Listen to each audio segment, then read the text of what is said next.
이어서 저희는 네 번째 전화 상담 연결해 보겠습니다. 연결하기 전에 증상 먼저 함께 살펴보시죠. 80세 남성분께서 전화를 해주셨습니다. 무덥지 않은 날씨에도 옷이 젖을 정도로 땀이 난다고 하는데요. 특히나 등 쪽에서 많이 난다고 하네요. 열감은 또 없다고 하시는데 어떤 증상 앓고 계신지 자세히 이야기 나눠보도록 하겠습니다. 시청자님 안녕하세요. 시청자님. 네네.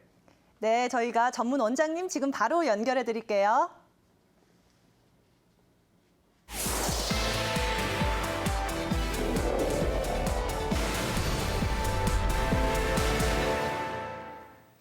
안녕하세요, 아버님.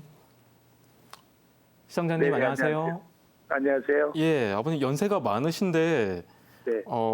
등 쪽으로만 땀이 그렇게 나셔서 불편해하시고요. 앞에도 나고 뒤도 나요. 가슴 쪽하고 등 네. 쪽하고 네. 그러니까 주로 팔다리가 아니라 체간 부위로 나타나시는 거죠? 네. 요러신지 이렇게 느끼신지는 한 어느 정도 되셨나요?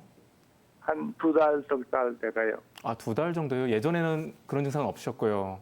네네. 보통 이제 손, 발 쪽이라던가 그쪽으로 많이 호소하시는데 이제 등 쪽으로 나타나셨고, 아버님 연세가 많으신데 혹시 지금 드시고 있는 약 있으세요? 저 병원서 쓰다 그거 받아먹고요. 혈압약이요. 혹시 뭐 다른, 그다음에는 건강보조식품 먹습니다. 그러니까 병원에서 받으신 약은 혈압약이랑 혈압약이 들어오고요. 건강보조식품 회사에서 티그린이나 무슨 이런 홍차 같은 거요. 그런 캡슐 뭐 그런 것들 먹습니다. 아버님 여름하고 겨울하고 차이가 얼마나 나세요? 그러시면은 불편하신 정도가. 정확히 제가 측정은 못하겠는데 날씨가 쌀쌀할 때는 땀이 안 나고요. 좀 이렇게 좀 훈훈할 때 습기 많이 날 때 땀이 많이 납니다. 아버님 더운 음식 먹을 때 뜨거운 우리 뭐 탕이라던가 국물 드실 때도 좀 땀이 더 많이 나세요?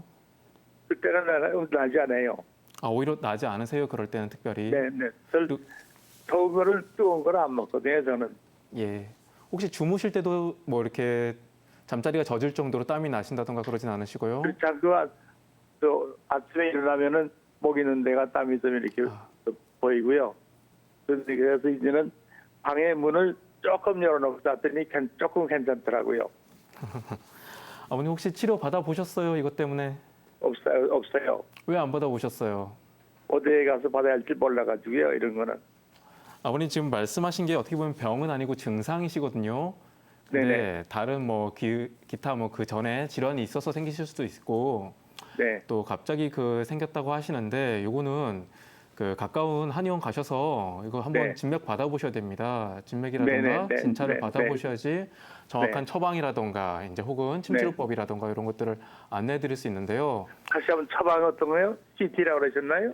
아니요, 처방, 첩약, 처방. 네. 예, 한약이라던가 뭐 침치료라던가 약침 치료라던가 뜸 치료 등등 뭐 치료 방법은 여러 가지가 있으니까요. 네네. 그 가까운 곳에서 꼭 진료를 받아보셔야 될 텐데 다행히 뜸침 이런 거요? 네. 예.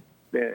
다행히 굉장히 오래되거나 그런 건 아니시니까 좀 가급적이면 네. 시간 내셔서 그 가까운 곳에서 꼭 진료 받아보시는 게 좋겠습니다. 네. 오래되면 어떻게 되나요, 이것이? 오래됐을 때 말씀하시는 건가요? 네네. 뭐 증상은 뭐 다양하게 나타날 수 있으신데요. 지금 불편하신 정도가 더 심해질 수도 있으시고요. 네. 그래서 뭐 생활 속으로만 이제 뭐 불편함을 좀 느끼실 수도 있으신데 네. 혹은 만약에 기저질환이 있으셨더라면은 네. 그에 대한 좀 안 좋은 게 또 생길 수도 있으시기 때문에 꼭 네네. 근처에서 정확한 진단 받아보시는 게 필요합니다. 혹시 말씀드려도 괜찮나요? 네. 네. 저 당귀 같은 거. 당귀 같은 한약 같은 거를 양고기다가 끓여서 먹으면은 땀이 덜 나가도요. 그게 어떻게 괜찮나요? 네, 아버님 그 부분에 대해서는 김진명 원장님 말씀 들어볼게요. 네. 아니 어떤 거를 끓여 드시면 땀이 덜 나신다고요? 양고기에다가 당귀 무슨 부이자 같은 거 넣어가지고 먹으면은 네. 땀이 덜 나는 것 같아요. 수축이에요, 수축이. 수축. 양고기요. 네. 양고기에다 어떤 걸 넣으신다고요? 당귀라고 한약 있죠. 당귀. 네. 예, 그거를 구기자 드시면 이런 거. 좀 땀이 덜 나세요. 네네. 그러시면은 일단은 그걸 먹고 땀이 좀 덜 난다면 그 양고기도 성질이 되게 뜨거운 음식이고 당귀도 성질이 따뜻한 한약재거든요.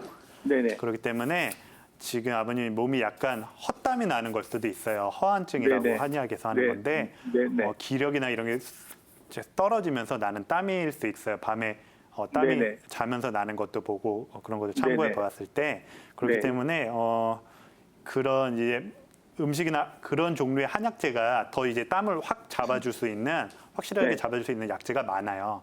아, 당귀나 네네. 양고기보다 네. 많으니까 그런 네네. 거를 가까운 한의원에 가서 상담을 해보고 그걸 네. 맞게 그 증상에 맞게 그 네. 한약을 처방을 해서 먹으면 더 네네. 근본 치료가 되지 않을까 싶습니다. 예, 박사님 감사합니다. 내일 그렇게 하겠습니다. 도움이 많이 됐습니다. 네, 아버님 이렇게 원장님이 말씀하신 대로 가까운 한의원 내원하셔서 정확한 진료 받아보시기 바랄게요. 네, 이렇게 네 번째 전화 상담자 연결을 해봤는데요. 보통 다한증은 이제 국소 다한증이랑 전신 다한증이 있는 것으로 알고 있는데요. 김수 원장님, 이 한의학적으로 봤을 때는 이 증상들이 왜 나타나고 또 치료법은 어떻게 되는지 설명해 주시죠. 일단 전신 다한증이라든가 국소 다한증은 이제 땀이 나는 부위에 따라서 분류를 한 개념입니다. 전신 다한증 같은 경우에는 말 그대로 이제 전신적으로 어느 부위에 국한되지 않고 땀이 나는 걸 전신 다한증이라고 하는데 기저질환을 먼저 의심해 봐야 됩니다. 뭐 예를 들어서 갑상선 기능 항진증이라든가 뇌하수체 기능 항진증이라든가 뭐 폐질환이라든가 심장 질환이 있는 경우에 이런 전신적인 다한증 증상이 나타날 수 있으십니다. 또 국소 다한증 같은 경우에는요, 보통 이제 손발에 보통 많이 나타나시지만 아까 방금 전화 연결하셨던 시청자님처럼 뭐 등에 나타나신다던가 또 뭐 다른 부위에 나타나시다던가 이렇게 일부분만 나타나시는 경우가 국소 다한증인데 이런 거 같은 경우에는 뭐 뇌 질환이 있다던가 척수에 질환이 있다던가 혹은 신경계통에 문제가 있을 때 이런 증상이 나타날 수 있으십니다. 일단 전신 다한증 같은 경우에는 아까 말씀드린 대로 이런 질환들이 있을 수 있기 때문에 기저 질환에 대한 치료를 목표로 하셔야지 다한증을 목표로 해서 치료를 하지는 않으십니다, 보통. 뭐 예를 들어서 뇌하수체 기능 항진증이라든가 뭐 갑상선 기능 항진증이라든가 이런 같은 경우에는 호르몬 뭐 투여를 한다던가 요법을 시행하는 경우도 있고요. 뭐 폐라던가 심장 같은 경우에는 그에 맞는 적절한 치료가 필요할 겁니다. 그리고 국소 다한증 같은 경우에는 이제 교감신경 절제술이라고 해서요. 아마 주위에도 하신 분들 많이 보실 수 있으실 겁니다. 근데 이런 것 같은 경우에는 이제 예를 들어서 그 교감신경을 절제한 부위가 아닌 다른 이외의 부위에 보상성으로 땀이 더 많이 나타나는 경우도 있습니다. 그렇기 때문에 꼭 시술을 하시기 전에 반드시 그 주의점이라든가 유의점을 꼭 숙지하시고 시술을 하시는 것이 필요합니다. 한방에서는요, 자율신경계의 기능을 정상화시키기 위해서 침치료를 기본적으로 하게 됩니다. 또 뿐만 아니라 다한증이 유발되는 이제 특정 부위라든가 또 다한증이 유발되는 부위의 교감신경절이 지배하고 있는 부위에 이제 약침 치료를 통해서요, 국소 부위의 땀샘의 과민성을 어느 정도 좀 줄여주는 치료를 같이 하게 됩니다. 또한 한약 복용을 통해서 뭐 대변이라든가 소변으로 배출되는 수분량도 조절할 수 있고요. 어떤 치료가 필요한지는 가까운 한의원에서 진료받으시는 것이 가장 정확합니다. 이렇게 증상에 따라 적절한 치료법을 선택하는 것이 중요할 것 같은데요. 땀은 많이 흘려도 문제, 또 너무 흘리지 않아도 문제라고 하는데요. 송한기 원장님, 이 사상 체질별로 땀을 다스리는 방법도 있는 건가요? 보통 이제 그 사상체질이라는 게 뭐 태음, 태양, 소음, 소양으로 나누는데 가장 그 대표적인 게 태음인하고 소음인의 땀이거든요. 그래서 태음인 같은 경우에는 적절하게 땀을 내주는 게 중요한데 태음인도 열태음인, 한태음인도 나뉘거든요. 그건 이제 전문가의 진단을 받아보시고요. 소음인 같은 경우에는 땀을 내고 싶어도 잘 안 나고요. 만약에 많은 땀을 흘리면 큰 질병을 의심해봐야 될 경우가 많습니다. 이런 걸 함부로 판단하지 마시고 꼭 전문가의 진단을 받아보시기 바랍니다.